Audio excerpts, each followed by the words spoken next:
Mesdames et messieurs, bonsoir et bienvenue dans votre émission Alafia Hebdo. Merci de nous rejoindre dans ce numéro. Ici, c'est le décryptage de l'actualité du fond en comble. Transition en marche, montée en puissance des femmes, plan d'action du gouvernement en gestation et à terme, retrait définitif du Mali au sein du G5 Sahel, sanction de la CEDEAO, nouvelle loi électorale. Voilà des thématiques qui meubleront cette émission. Et pour en parler, pour la circonstance, nous avons sur ce plateau M.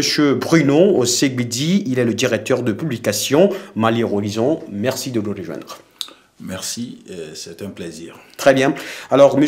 Ami Baba Chissé, directeur de publication du journal Le Figaro du Mali. Merci de nous rejoindre. Merci beaucoup. Bonsoir aux téléspectateurs. Très bien, c'est un plaisir de vous retrouver. Plaisir partagé. Alors, première question, va directement vous aller. Comment va le pays? Quel est votre état d'esprit? Bon, le pays, il faut qu'on se le dise, le pays est dans une crise. Tout le monde l'admet. Il faut trouver le moyen de s'en sortir. Je pense que chacun y va de sa méthode, de ses options également. Mais le plus important, il faut se mettre ensemble parce que seul, ça va être presque impossible. Donc le pays ne va pas bien, mais le moral, il est bon. En tant que journaliste, quand même, je pense que ce n'est pas à moi de gérer cette situation, mais quand même, nous jouons notre partition de notre présence sur ce plateau. Chacun a une mission. Et je pense que nous participons de cette manière aussi à chaque fois que c'est nécessaire. Très bien. Alors, M. Bruno Segbidi, je rappelle que vous êtes le directeur de publication du journal Mali Horizon. Votre état d'esprit, comment va le pays? Le pays, je dirais plutôt que la situation est difficile. La situation que vit le pays, c'est difficile. On ne dira pas que le pays va mal, on ne dira pas que le pays va bien. C'est difficile et tout le monde, puisque les voix les plus autorisées appellent à la résilience. Donc tout le monde s'accroche pour que ce moment-là soit seulement une transition, une transition pour aller vers un mieux-être. Donc on est disposé, on s'accroche, même en tant que journaliste, on serre la ceinture pour pouvoir dépasser ce cap et aller vers un mieux-être. Très bien. Une nouvelle loi électorale, le CNT Conseil national de transition qui est en phase d'écoute des acteurs. Est-ce que c'est la priorité, une nouvelle loi électorale? Oui, c'est une priorité. Une transition par essence, on l'a toujours dit, c'est un moment pour préparer un passage de pouvoir à ce que nous appelons habituellement le retour à l'ordre constitutionnel normal. Donc les élections sont une priorité. Seulement, cette transition, les autorités ont privilégié refonder. C'est ça l'expression. La refondation. La refondation, donc passer par des réformes majeures avant des élections. Donc, la loi électorale en projet devant le CNT, ça attire beaucoup d'attention. Ça doit pouvoir être discuté bientôt et en débat et on verra ce que ça va donner. Alors, M. Ami Baba Sissé, pour certains observateurs, ce n'est pas la priorité. Il faut passer d'abord par le social. La sanction de la CEDEAO doit être réglée avant peut-être ce débat, selon certains observateurs. Bon, ce n'est pas la priorité des priorités, sinon ça fait partie des éléments essentiels qui devront quand même contribuer à pacifier et à aplanir des prochaines difficultés lors des élections qui vont être organisées. Évidemment, aujourd'hui, on aurait dû trouver que cette loi électorale est votée, mais le gouvernement a traîné les pieds parce qu'à l'époque, le ministre et même le Premier ministre avaient dit que dans 6 mois, qu'on pouvait mettre cet organe-là sur pied. Évidemment, on est à plus de 20 mois aujourd'hui, ce n'est pas le cas. Bon, si c'est déjà sur la table du CNT, je pense qu'il ne reste plus que à tenter, à prendre certaines préoccupations en compte, évidemment, parce que je vois des acteurs politiques qui commencent déjà à dénoncer. Certains ne sont pas tout à fait d'accord. Bon, c'est dans le débat qu'on peut ramener tout le monde à un consensus et je pense que c'est important, surtout avec l'organe unique de gestion, parce que ça c'est l'élément le plus important, je pense, dans tout ce qui va être fait au niveau de cette loi électorale. Je sais que vous n'êtes pas spécialiste, mais qu'est-ce qu'il faut essentiellement pour cette nouvelle loi électorale? Bon, vous savez, moi je dirais qu'au Mali, ce ne sont pas les textes qui sont des problèmes, parce que vous allez voir cette loi électorale et on va l'adopter, mais vous verrez les jours d'élection, les citoyens prendront 1000 francs, ils prendront 2000 francs, ils prendront des t-shirts. Il y aura des candidats qui vont mettre la main à la poche pour corrompre. Vous verrez des sauterements un peu partout. Tout ce qui n'est pas bon, tout ce que les gens veulent changer, c'est une question de mentalité. Ce n'est pas seulement ces acteurs, ce n'est pas seulement les dirigeants, ce n'est pas seulement les textes, mais il y a aussi la réalité même de ce peuple-là. C'est pourquoi j'ai dit, bon, aujourd'hui, les textes qui sont là interdisent tout vol. La faute est au peuple ou... La faute est à tout le monde. Parce que c'est ce qu'on a dit. On a vu des gens qui ont été surpris en flagrant délit de fraude, avec de l'argent, avec des casquettes, avec des t-shirts. Mais ça n'a pas permis d'annuler ces voies-là. Donc, globalement, moi, j'accuse beaucoup plus le peuple parce qu'il faut que les gens votent pour les programmes, pour une conviction, mais que les gens ne soient pas comme du bétail où chacun suit un homme ou bien un groupe de personnes. L'élection, ce n'est pas tout à fait. Si c'est toujours ça, à mon avis, c'est toujours le même scénario qui va revenir parce que ça ne donnera pas la vraie élection à laquelle les gens s'attendent. Je pense globalement que le plus difficile, ce n'est pas seulement les textes, mais c'est aussi la mentalité. Et je suis très pessimiste par rapport à ce scénario. Alors, M. Bruno, si il faut voter les tests, si les tests sont là et que les tests, ce n'est pas le problème et que c'est les hommes qui doivent mettre les tests en application qui sont le problème, avec ce que M. Ami Baba Cissé évoque la mentalité de ce peuple rapidement, est-ce que vous pouvez nous dire un peuple qui n'a pas ou bien où nous n'avons pas le taux d'alphabétisation assez élevé, est-ce que ce peuple peut changer de mentalité? Contrairement à mon frère ABC, je crois que en dehors des tares liées au comportement du peuple, de l'électeur en général, le dispositif institutionnel, les textes ont un rôle important. Quand on parle du système malien, il y avait 3 niveaux. Il y avait le ministère de l'administration territoriale, il y avait le rôle de la DGE, il y a le rôle de la Cour constitutionnelle. Et je me rappelle bien, l'opinion s'était habituée à une expression 3e tour, quand la Cour constitutionnelle devrait proclamer les résultats définitifs. Mais si tout ça là ne marche pas, lui il pose la question de la mentalité de ce peuple. Oui, je veux dire que le peuple, la fraude au niveau du peuple doit être minimisée. C'est-à-dire qu'il faut faire avec. Il faut faire avec. Parce que le changement de mentalité, c'est tout un processus. Ça sera long. Mais au moins que les textes garantissent aujourd'hui l'AIGE, l'autorité indépendante de gestion des élections, devient une seule structure qui va gérer tout le processus. Je crois que c'est une avancée. Si ce texte est adopté en l'état, les 1000 francs que les gens vont prendre, les achats de conscience, ça ne finira pas du jour au lendemain. C'est lié, j'allais dire que c'est des tas congénitales. Si un peuple a un niveau de vie très bas, si les gens sont, excusez-moi, pas très alphabétisés, ben, les gens vont se dire, les politiciens, ils sont là avec de l'argent, prenons de l'argent, on va voter. Donc, cette fraude-là, ces insuffisances-là, il faut les admettre avec une dose de sensibilisation qui va les corriger. Mais les textes ont leur rôle important. Il faut refonder, assainir le texte pour que l'interlocuteur soit unique et qu'il y ait une administration électorale permanente. Que des gens soient dans le système d'organisation des élections et des autorités indépendantes qui ne vont pas être influencées par ceci. Mais le comportement de l'électeur, ce n'est pas pour demain que ça va finir. Vous semblez ne pas être d'accord avec Bon, non, pas totalement. Je souscris à bien des choses qu'il a dit. Seulement l'aspect qu'il a soulevé, et lui, il parle beaucoup plus des textes. Mais lorsque la Cour constitutionnelle modifie les résultats, ce n'est pas les textes, ça, ce sont les personnes. Tout le monde parlait de Manassa ici. Donc, je pense que c'est beaucoup plus les personnes à ce niveau. Donc, même si on met une nouvelle institution en place, les hommes qui vont l'animer, ce sont ces hommes qui doivent être des gens crédibles, des gens sérieux pour qu'on ne tombe pas. Parce qu'il faut que les gens s'assument. Aujourd'hui, c'est difficile qu'un procureur s'assume. C'est difficile qu'un juge s'assume. C'est difficile qu'un ministre s'assume. Tout le monde a un regard ailleurs. Donc, ça n'a pas changé. Pourquoi? Parce que les gens pensent qu'ils doivent beaucoup plus leur poste à d'autres personnes. Parce qu'évidemment, c'est comme ça, la Cour constitutionnelle, quel sera le mode de désignation? Lorsqu'on parle même de ces gens-là qui sont aujourd'hui au CNT, c'est des gens qui votent des lois, mais pourtant, c'est des gens qui ont été désignés. Donc, même si vous êtes élu, souvent, vous savez, les élus ont toujours des filiations, disons, des affinités avec certains pans du pouvoir. Leur prise de position en dépend. Bon, donc, vous pensez que les différents pouvoirs ne sont pas autonomes? Non, Non, les pouvoirs sont complémentaires, mais il y a un moment où le pouvoir doit être autonome. Il y a des responsabilités qu'il faut assumer, comme il a dit tout de suite. C'est vrai, quand les textes sont là, même le texte de la Cour constitutionnelle qui est là actuellement, là, si on avait eu des personnes capables de s'assumer, vous savez, le droit, c'est aussi le bon sens.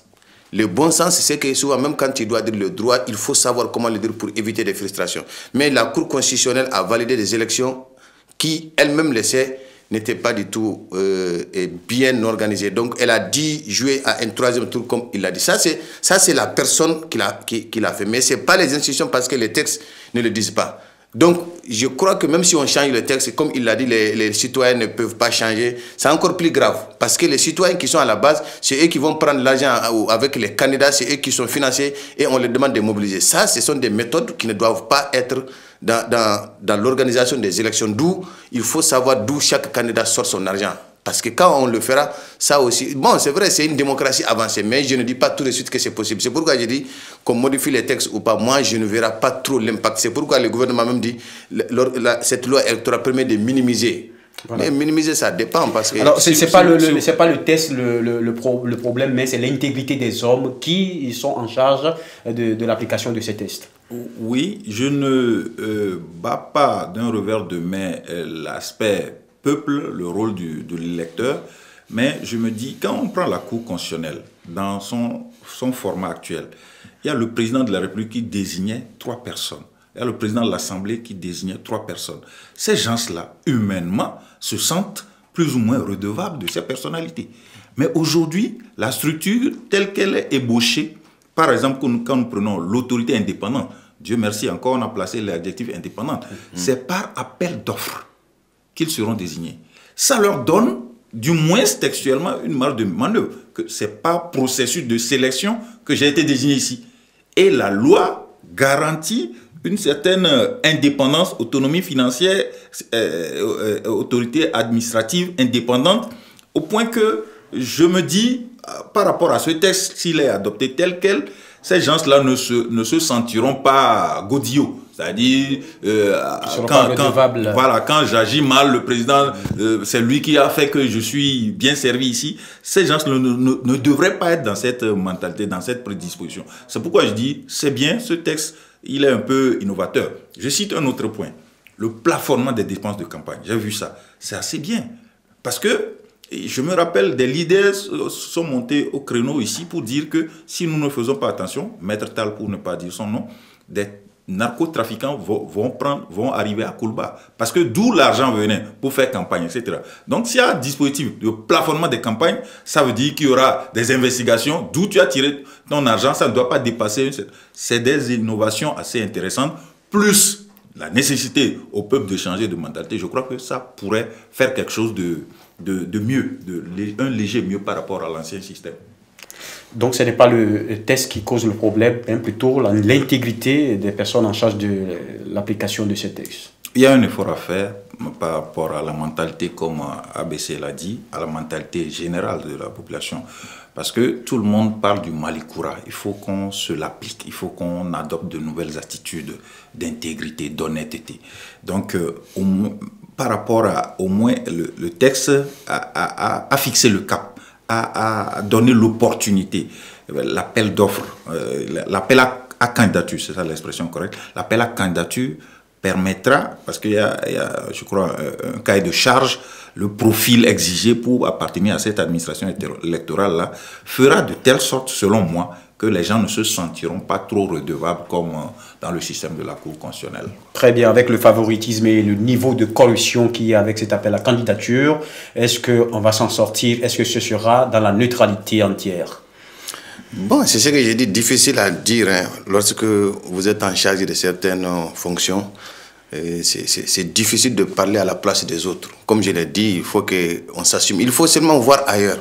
Lorsque on regarde tout près, dans des pays voisins de chez nous, l'élection, c'est une fête chez eux. Difficilement, vous trouverez des contestations, par exemple, au Sénégal. Un jour, 2 jours, vous avez les résultats. Pourquoi on ne regarde pas chez eux? Parce qu'il faut le dire, ils sont en avance sur nous sur le plan démocratique. Donc, on peut vraiment s'inspirer d'eux. et voir encore plus loin, parce qu'aujourd'hui, on n'a pas de résultats informatisés comme on le voit en Europe où à la minute près, on a les résultats. Non, nous, il nous faut des années ou bien il faut informatiser. Je ne sais pas quel sera le rôle de la carte d'identité biométrique à ce niveau, mais ce qui est sûr, partout au Mali où vous n'avez pas l'électricité, vous n'avez pas la connexion, c'est difficile qu'on puisse à la minute le savoir, même à Bamako, c'est un problème. Mais quand même, la sécurisation même des votes, parce que le vote peut très bien se passer. Est-ce que c'est des choses qu'il faut inclure dans cette nouvelle loi électorale? Non, je me dis que c'est difficile qu'on puisse le faire tout de suite parce qu'il ne faut pas accélérer. À un moment, ils avaient essayé de le faire avec des tablettes, je ne me rappelle plus. Mais quand même, aujourd'hui, lorsque vous voulez vraiment aller de l'avant sur le plan électoral, il faut sécuriser les votes. Les votes qui viennent souvent, il y a même eu le cas lors des dernières élections, parce que c'est des préfets, c'est des gouverneurs qui ramènent les votes. Et souvent, c'est eux qui falsifient, c'est eux qui transforment les votes. Donc il faut parer à tous ces paramètres, parce que dès que l'élection finit dans le bureau de vote, et puis pourquoi ne pas associer les médias? Ça, c'est beaucoup plus important. Au Sénégal, ce sont les médias qui assistent totalement à tout. Plutôt, on vous interdira de ne pas se prononcer sur les résultats. Oui, moi j'ai vu les cas où on m'en a même empêché de participer ou bien d'assister au décompte de voix dans certains bureaux de vote. On a vu ça.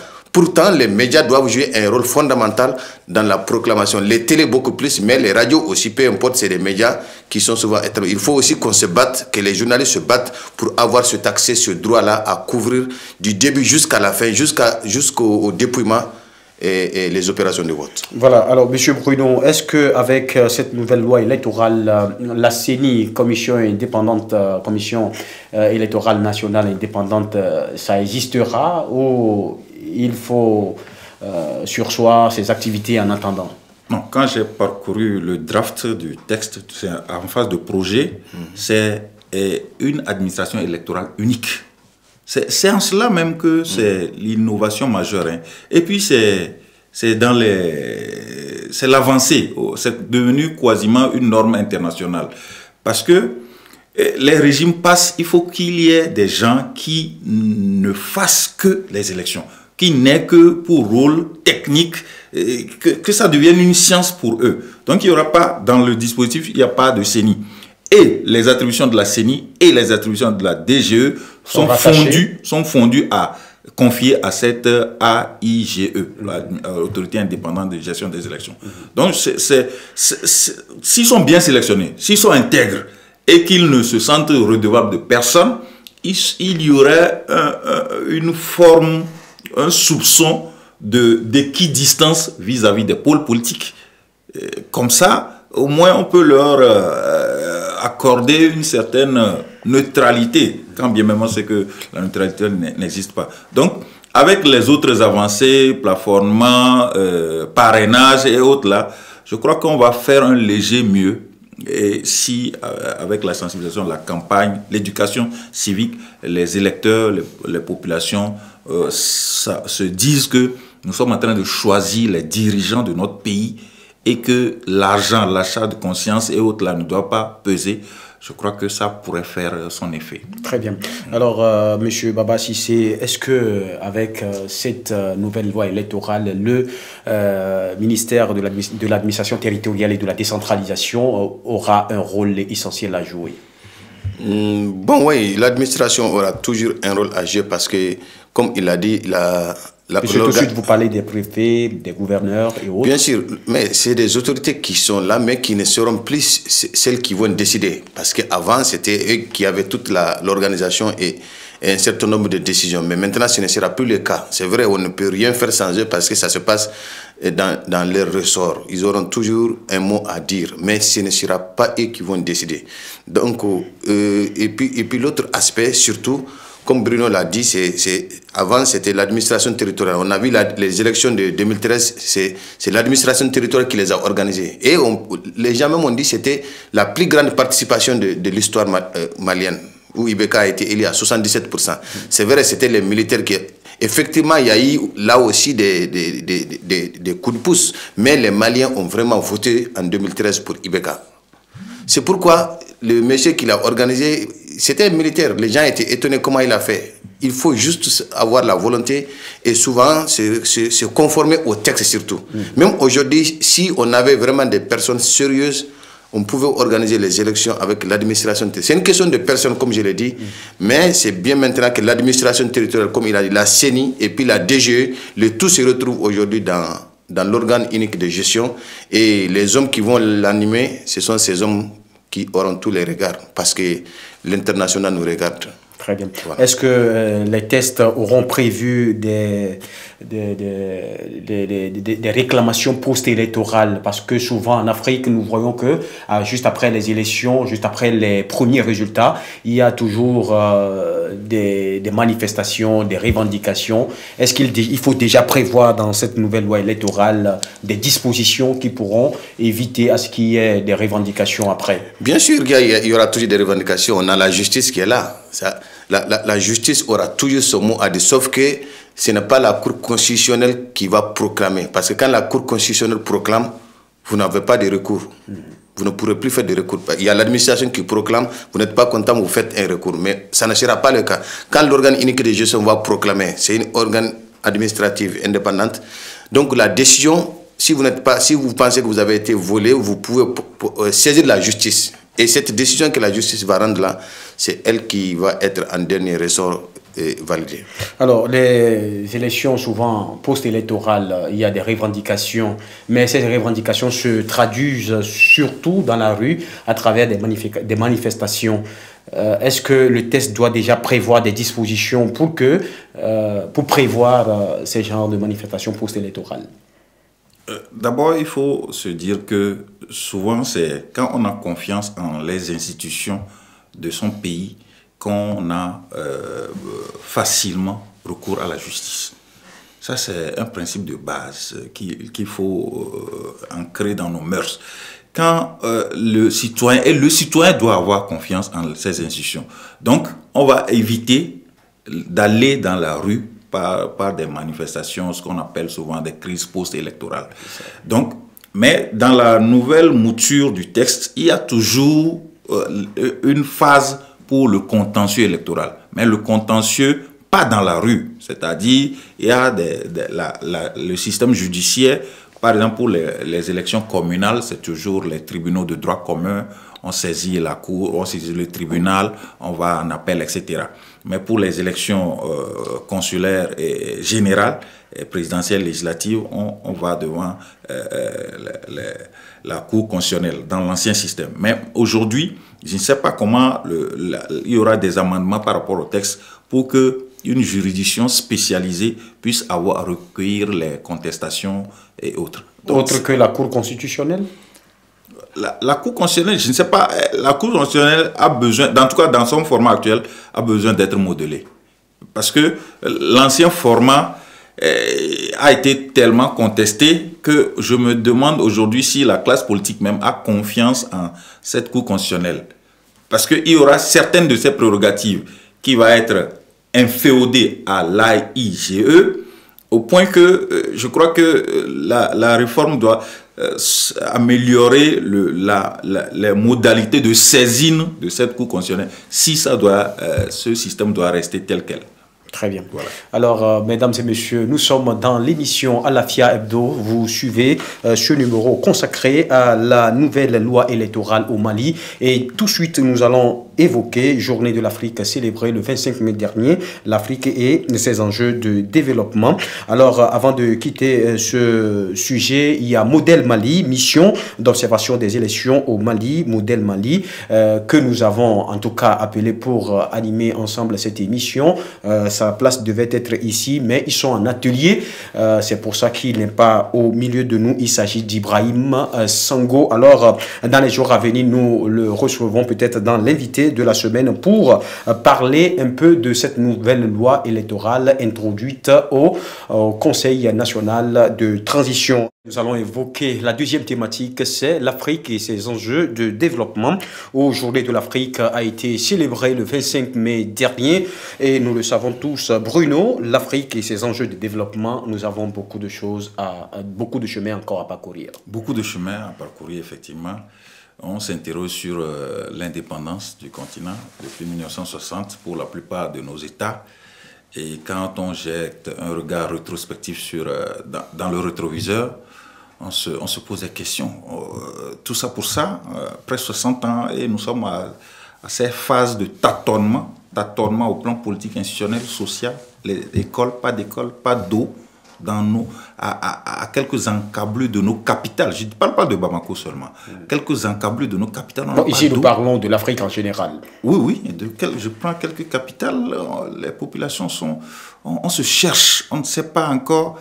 Quand je prends l'école, en Afrique en général, en tout cas l'Afrique subsaharienne, quelle école pour quel emploi? C'est des laboratoires de chômeurs qu'on fabrique aujourd'hui. Bon, on se pose des questions. Si on a eu nos indépendances pour s'auto-gérer, pour prendre nos affaires en main avec nos propres cadres, à partir de Félix Houphouët-Boigny et autres là, qui ont tenu des discours assez alléchants, Kwame Nkrumah, etc. Aujourd'hui, on tombe des nues, on est déçus. Vraiment, il faut repenser l'Afrique. Et au plan institutionnel, si vous permettez, l'OUA, qui est devenue l'Union africaine, qui est, actualité oblige, en sommet à Malabo, hier, aujourd'hui, qui se consacre encore à des affaires humanitaires, comment les gens vont boire de l'eau, comment les guerres ont décimé, comment les femmes sont déplacées, etc. Vraiment, ça laisse à réfléchir. Très bien. Alors, ABC, l'Afrique et ses enjeux de développement, nous avons beaucoup de chemin encore à parcourir, mais certes, il faut reconnaître qu'il y a eu des avancées. Oui, dans une certaine mesure, il y a toujours des choses qu'il faut saluer, parce qu'évidemment, il y a quelques États à peu près qui tentent de s'extirper de ce lot de tableau noir que Bruno a dressé, dont je suis d'accord. Et quelques États, 1, 2, 3 États qui ont quand même aujourd'hui ouvert leur propre chemin. Aujourd'hui, il y a des États en Afrique qui fabriquent des véhicules, qui font des téléphones, qui vivent à l'européenne en un mot. Donc je pense que nous autres, comme il a dit, globalement, pour que l'Afrique puisse se développer, il faut que les États d'abord commencent à vivre. Et malheureusement, ce n'est pas le cas. On a vu des dirigeants qui ont tenté cette unité africaine depuis belle lurette jusqu'à aujourd'hui. Ça ne donne pas l'effet. C'est une coquille vide. C'est une coquille vide parce que si c'est les textes, je le disais il n'y a pas longtemps, c'est bon. Mais dans la pratique, aujourd'hui, c'est très décevant, c'est très triste. On a eu des dirigeants par le passé qui avaient une vision. Parce que le plus difficile, c'est d'avoir une vision. Si chaque État a une vision, les visions collectives peuvent être harmonisées. Mais ce n'est pas le cas. Aujourd'hui, les gens tâtonnent. C'est bel et bien le mot qu'il a dit.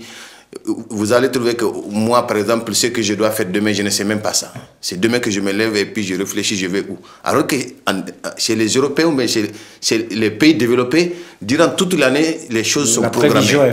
La prévision est faite. Les causes, les conséquences, les éventualités. Il y a une étude, il y a une expertise qui sont dans les tiroirs et ils travaillent en fonction de ça. Mais chez nous, on attend d'abord qu'il y ait un problème et c'est là qu'on sort pour chercher la conséquence. Ça, c'est d'abord la réflexion du noir, mais dans la pratique de tous les jours, on nous a aidés pourtant. L'Afrique, c'est le continent qui a le plus été aidé. Mais pourtant... Est-ce que c'est de véritables aides, vraiment? Non, moi je pense qu'il y a des aides. Il y a des aides, mais qui ne vont pas là où il faut. Il faut le dire, la corruption quand même en Afrique, c'est la spécialité de nos dirigeants. Je pense quand même que même en dehors des aides, même ce qu'on a comme ressources aujourd'hui, si ça partait là où ça devrait partir, on aurait vu un autre visage de notre continent, une autre école. Aujourd'hui, mais notre école par exemple, notre histoire, notre géographie, il y a des choses qu'on n'a pas besoin de l'extérieur, c'est dans le programme. Il suffit seulement de dire, au lieu d'aller étudier Victor Hugo, étudions Hampateba. Mais aujourd'hui, vous prenez le programme du Mali, vous allez trouver que c'est beaucoup plus la France, c'est beaucoup plus la Russie, c'est beaucoup plus les Américains. Et c'est triste, hein? Bon, ce n'est pas que c'est triste, il faut connaître les autres, mais il faut aussi donner une place centrale à notre histoire, à notre culture. Ça, c'est des choses quand même faciles, ce n'est pas les Blancs qui vont nous obliger à le faire. Je pense que c'est des choses faciles, les dirigeants le dénoncent chaque fois. Malheureusement, c'est aussi... Et ce qui fait que les Africains ne connaissent pas trop leur histoire. Il ne s'agit pas de crier chaque fois on est souverain, on est autonome, on est indépendant, comme il a dit, ça c'est dans les discours. La réalité c'est autre. C'est pourquoi tous ceux qui crient à la souveraineté, tous ceux qui crient à l'indépendance, ils se rendent compte qu'il faut aller s'adosser sur un autre pays pour pouvoir espérer s'en sortir. Très bien. Je rebondis un peu sur ce point-là. J'aime pas l'habitude de pointer un doigt accusateur sur d'autres États, mais il faut avouer que le néocolonialisme français n'a pas favorisé le développement de l'Afrique. Quand on voit le président... Tous les pays africains ne sont pas francophones. Mais la majeure partie, les pays francophones, quand on les compare, le niveau de développement, c'est les pays francophones qui sont au plus bas niveau. Ça, j'ai lu ça quelque part la dernière fois, où on a établi les statistiques. Les pays qui ont plus progressé, plus émergé, sont pour la plupart anglophones ou lusophones. Est-ce que vous voyez? Donc, on se pose des questions. Quand on voit le président Modibo Keïta, Sékou Touré, Sylvanus Olympio, pour la plupart, ces gens-là, dans leur assassinat, sans pointer un doigt accusateur clair, c'est des complicités pro-françaises. C'est-à-dire leurs frères maliens, guinéens, togolais, etc., qui, d'une manière ou d'une autre, ont trahi ces dirigeants-là. Sylvanus Olympio, par exemple, pour le Togo, sur lequel moi je me suis documenté, c'est reconnu que celui qui a le premier coup d'État en Afrique, en 1963, eh bien, c'est pour les intérêts français. Est-ce que vous voyez? Donc, ces dirigeants qui étaient panafricanistes, Kwame Nkrumah, ça c'est pour le Ghana, ça c'est anglophone au moins, mais pour ces dirigeants-là qui vraiment, les discours de refondation d'aujourd'hui étaient tenus en ce moment déjà par le président Modibo Keïta et autres là. Mais ils n'ont pas duré au pouvoir. Donc ça aussi, ça a joué un rôle. Hein. On ne veut pas les dédouaner par rapport à la corruption, comme ABC l'a dit, par rapport à la mauvaise gouvernance, mais l'Italie, dans une récente sortie, avait pointé un doigt critique à l'égard de Paris, en disant que Paris, quand on enlève la domination ou bien le fait que la France s'est inféodée dans ses anciennes colonies pour les exploiter, le franc CFA, etc. Si on enlève ces facteurs-là, la France ne serait pas classée comme une des puissances en Europe. Est-ce que ce n'est pas de l'hypocrisie parce qu'ils sont entre eux, hein? Dans tous les cas, ça avait je sais pas, fait tendre, c'était une tension diplomatique, en tout cas par rapport à cette dénonciation. Et aujourd'hui, on voit le sentiment anti-politique française se développer, s'exprimer dans nos États, au Niger, au Mali, etc. Donc la France n'a pas aussi facilité la tâche à nos efforts de développement à la base. Très bien. Alors, vous évoquiez tout à l'heure Kwame Nkrumah, Sékou Touré, Thomas Sankara, Sylvanus Olympio, et pour ne citer que ceux-là. C'est vrai, ils ont laissé des valeurs. Est-ce que ces valeurs sont suivies à ABC? Bon, ces valeurs sont suivies dans le discours, oui, parce que si on doit vraiment classer l'Afrique sur le plan mondial, l'Afrique, c'est le continent où le discours fait que l'Afrique est premier. Parce que ce n'est plus le discours qui nous manque. Tout ce que vous venez de dire, il suffit seulement de mettre ça en pratique. Et nous avons les résultats. Bon, mais sauf que ce n'est pas le cas, ce n'est pas le discours. Tout ce qu'on dit là, on le sait. Modibo Keïta, c'est des gens qui ont commencé à poser des actes, qui ont commencé à industrialiser les États. Mais qui justement ont été freinés dans leur élan. Mais Bruno vient de le dire tout de suite. Il a parlé de ce coup d'arrêt qu'on a donné au régime de Modibo Keïta et à tant d'autres pères de l'indépendance du continent. C'est toujours des puissances qui sont derrière. Aujourd'hui au Mali, certains le disent. Moi, j'ai même appris que l'histoire de Modibo, ce n'était pas la France, mais que c'était plutôt la Russie. Parce qu'à l'époque, c'était par rapport à la monnaie. C'était la Tchécoslovaquie qui devait faire la monnaie. Et puis voilà, Modibo Keïta n'était pas du tout...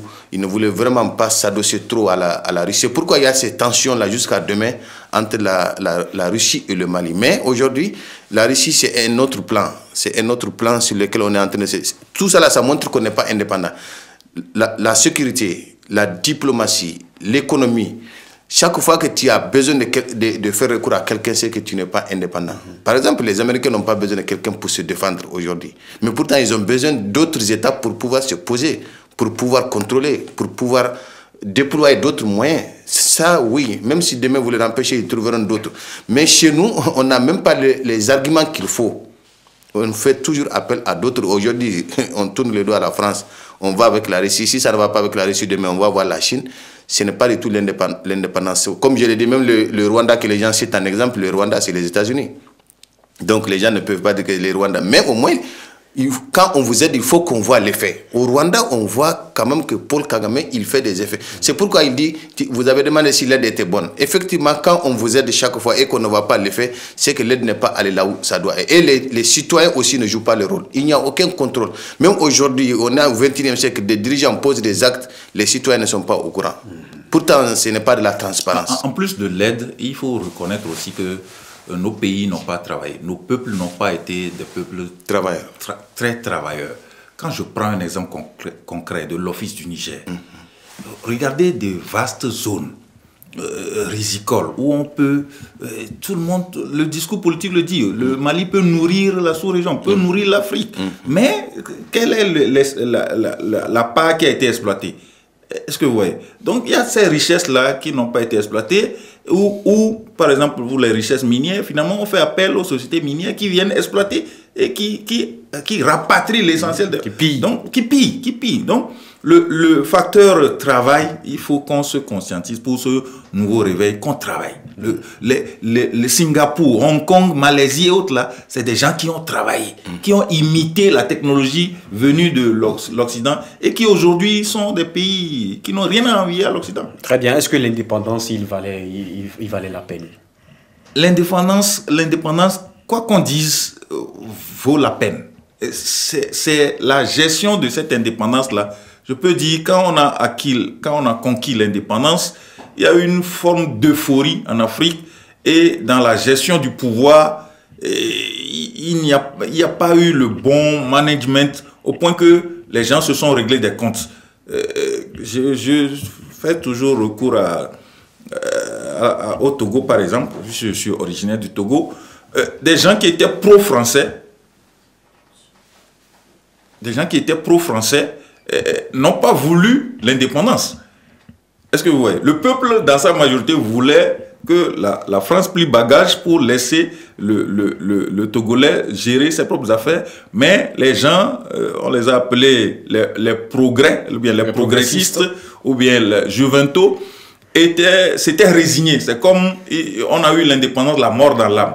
Donc, les gens qui étaient du camp de Sylvanus Olympio, qui ont lutté pour cette indépendance, c'est les gens du progrès qui ont finalement comploté les choses pour le renverser. Est-ce que vous voyez? L'indépendance valait la peine, mais au lieu qu'on se sente nous-mêmes, malgré nos différences, pour s'unir, pour gérer, afin de tendre vers le développement, on s'est réglé des comptes avec la complicité de l'Occident, de la France néocoloniale. Et c'est ça qui s'est poursuivi jusqu'à aujourd'hui. Très bien. Alors, pour certains observateurs, la Malaisie, dans les années 1970, venait en Côte d'Ivoire pour chercher de quoi se nourrir. Mais aujourd'hui, la Malaisie et la Côte d'Ivoire, on ne peut pas les comparer. Et ces pays asiatiques nous ont dépassés, et précisément la Chine a dépassé. Mais il y a certains qui disent que quand l'Afrique va se réveiller, il y aura tremblement de terre.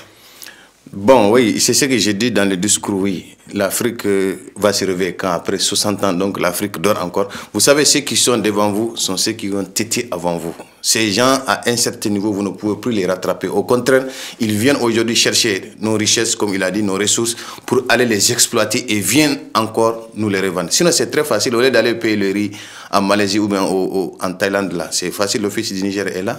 Si les privés ne le font pas, pourquoi l'État ne le fait pas? C'est-à-dire, regardez les multinationales qui sont là aujourd'hui, les opérateurs de téléphonie, tout ça là, les États avaient ça, les compagnies de transport, tout ça là, les États avaient ça. En tout cas, ça avait commencé. Mais si on avait suivi ce processus, aujourd'hui, on allait trouver que l'Afrique, en tout cas dans la sous-région, les choses allaient changer. Moi, je ne dis pas que c'est la monnaie qui est question de souveraineté. La Guinée a sa monnaie, mais pourtant la Guinée, c'est un scandale, comme on le dit. Pourtant, ils ont des ressources. C'est surtout la bonne gouvernance, c'est surtout la vision, c'est surtout... Il y a des défis aujourd'hui qui n'existaient pas au temps de Modibo Keïta, parce que la population a augmenté, il y a d'autres menaces qui sont là, il y a une guerre économique, il y a une guerre commerciale. Tout est guerre aujourd'hui. Donc quand tout est guerre, il faut être prêt sur tous les plans. Et c'est pourquoi l'Afrique a un rôle à jouer, un rôle central, parce que quand les gens viendront payer, il faut qu'on trouve le bon moyen de mettre les bons prix sur la table. C'est en ce moment qu'on pourra s'en sortir. Très bien. Alors nous allons terminer avec ce sujet. Il y a le transfert de technologie. Il y a certains Africains qui partent en Europe. L'État même les envoie des fois pour aller se faire former, qui ne reviennent pas. Et ceux qui viennent même ici pour le transfert de technologie ne transfèrent pas tout. Bon, tout ça, c'est l'État. Tout ça, c'est l'État qui doit gérer ces aspects-là. Lorsque vous partez en Europe, par exemple, les Européens ont mis des barrières à ce niveau avec les Chinois, je pense, parce qu'il y a une certaine concurrence qui s'installe. Donc, si vous faites un travail, il faudrait que les autres là puissent avoir un bénéfice intellectuel, un bénéfice, comme vous l'avez dit, sur ce coup. Mais ce n'est pas le cas. Les Chinois qui font les ponts, les Français qui font les ponts, vous trouvez que les Africains ou bien les Maliens qui sont là-dedans, ce ne sont que ceux qui prennent les pelles ou bien les brouettes et le reste, non, pas du tout. À la fin, ils ont quelques sous et c'est terminé. Donc souvent, on ne leur montre pas comment les choses se font. Alors que, comme vous avez dit, ça doit être tout à fait le contexte. C'est pourquoi je parlais de certains pays aujourd'hui qui sont en train d'être dans l'automobile, au Nigeria notamment, au Ghana. Aujourd'hui, ils commencent à faire le montage de certains véhicules. Mais il y a aussi cette vision. Comme il a dit, le Ghana, c'est une démocratie qui est en avance, comme le Sénégal. Et le Nigeria aussi, c'est un pays qui se développe. Donc les investisseurs, ils osent. Mais quand on sent que certains peuples n'ont pas cette vision, ou bien que les dirigeants même n'ont pas cette capacité, ça va être très difficile, quoi. Sinon, le Mali, c'est une terre d'accueil, mais personne ne va venir risquer ces projets ici. Très bien. Transfert de technologie pour terminer. Oui, transfert de technologie, c'est bien, mais le risque, ce à quoi on assiste, c'est une fuite de capitaux. Les gens sont envoyés en Occident pour leur formation, les études supérieures. Il y a beaucoup de cadres africains dans des domaines pointus, hein. Mais certains ne sont pas attirés par le retour à venir s'établir dans leur pays. Vu les conditions, vu les contraintes, vu les animosités, les jalousies humaines. Moi, je qualifie les choses comme ça. Nous sommes... Excusez-moi, je ne suis pas afro-pessimiste, mais... Vous savez, certains, quand ils trouvent toutes les conditions, toutes les libertés en Occident, le crédit à la justice, parce que quand on vit en une sécurité juridique, quand j'ai un problème, je saisis la justice, eh bien le droit sera dit, etc. Quand ils regardent vers leur pays, ils se disent, ça ne sera pas facile. Donc les gens préfèrent venir pour les vacances. Je ne dis pas que les gens ne viennent pas. La diaspora, c'est une richesse, on préfère envoyer de l'argent. Ou venir pour un peu de loisirs, un peu de tourisme pendant les vacances pour retourner. Non, c'est pas facile. C'est vrai, les États font des efforts pour attirer nos diasporas pour venir, mais c'est pas facile. Quand je parle du Togo, vous permettez toujours, aujourd'hui, beaucoup de Togolais, quand ils tentent des choses, je sais que ça se passe dans d'autres pays, quand ils tentent, ils prennent des initiatives, des projets, les contraintes, les lourdeurs administratives, etc., font que certains se découragent. Ils préfèrent investir en France, là où il est. Et ils finissent par acquérir la nationalité. Merci, Monsieur Bruno Segbedi. Je rappelle que vous êtes le directeur de publication de Mali Horizon. Un dernier mot pour clôturer. Bon, nous sommes dans le Malikoura. Tout le peuple aspire à ce Malikoura. On ne peut que plaider pour que ce que le pays traverse aujourd'hui, je veux parler de l'isolement, en tout cas ce qui apparaît comme un isolement, que les autorités œuvrent, agissent, fassent tout le lobbying possible. Surtout qu'il y a un sommet de la CEDEAO qui s'annonce le 4 juin pour que ces sanctions-là soient levées. Parce que nous sommes dans un village planétaire, on ne peut plus, on a beau revendiquer sa souveraineté, on a beau revendiquer qu'on soit respecté, puisque vous avez touché aussi au retrait du G5 Sahel. C'est vrai, l'État doit être respecté, mais qu'il y ait un soft power qui permet quand même de ménager tous ces processus-là pour qu'il n'y ait pas de clash à gauche, à droite, pour que les autorités finissent par ouvrir autant de fronts. On en a ouvert trop. Donc, mon appel, c'est que, et les uns et les autres, la classe politique, la société civile, les dirigeants, fassent tout pour que le pays se retrouve dans le concert des nations, que les axes de coopération soient renoués. Alors, M. Abibaba Cissé, ABC, directeur de publication du journal Le Figaro du Mali, un dernier mot pour clôturer cette émission. D'abord, vous remercier, parce que c'est toujours un plaisir de donner ses opinions par rapport à la marche du pays et du monde. Et comme il l'a dit, je pense que la priorité aujourd'hui du Mali, les autorités le savent déjà parce que eux-mêmes, ils ont œuvré, ils ont fait de telle sorte qu'ils sont dos au mur, malheureusement. on aurait pu éviter tout ça. Mais il n'est jamais trop tard. Il y a des bonnes volontés qui ont été mises à contribution pour qu'on puisse en sortir. Et je crois que chaque processus est une leçon.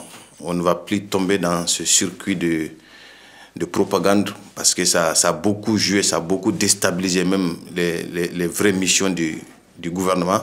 Et je crois que la CEDEAO, peut-être après avoir reçu certains chefs d'État, peut décider peut-être de nous soulager, de soulager nos autorités. Parce que le Mali, c'est le pays qui a le plus de problèmes dans la zone, dans la sous-région.